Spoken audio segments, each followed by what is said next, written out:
அத்தை ரொம்ப டயர்டா இருக்கீங்களே, ஹார்லிக்ஸ் கலந்து கொண்டு வரட்டுமா? ஹார்லிக்ஸா? கொண்டு வாமா. ஏண்டி புடுங்குற? அத்தைக்கு ஹார்லிக்ஸ் எல்லாம் கொடுக்க கூடாது. ஏண்டி?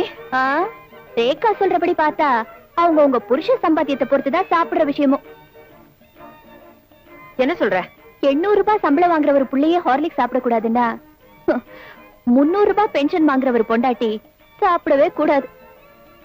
மாமா என்ன மன்னிச்சிருங்க மாமா. மன்னிக்கிறதா? பைத்தியம். என் கிட்ட மட்டும் பணம் இருந்துச்சுன்னா உன்னை வைரத்தாலேயே இழைச்சிடுவேன். போமா ஓ.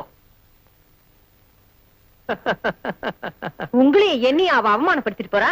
அவளை என்ன வைரத்தாலேயே இழைச்சிருவேன்னு? ஆண்டவரே, இப்ப எதுக்கு ஆண்டவன்? உன்ன மாதிரி மாமியா இருக்கிற ஒவ்வொரு வீட்லயும் கீதா மாதிரி ஒவ்வொரு மருமகளையும் அனுப்பிச்சு வைன்னு பகவான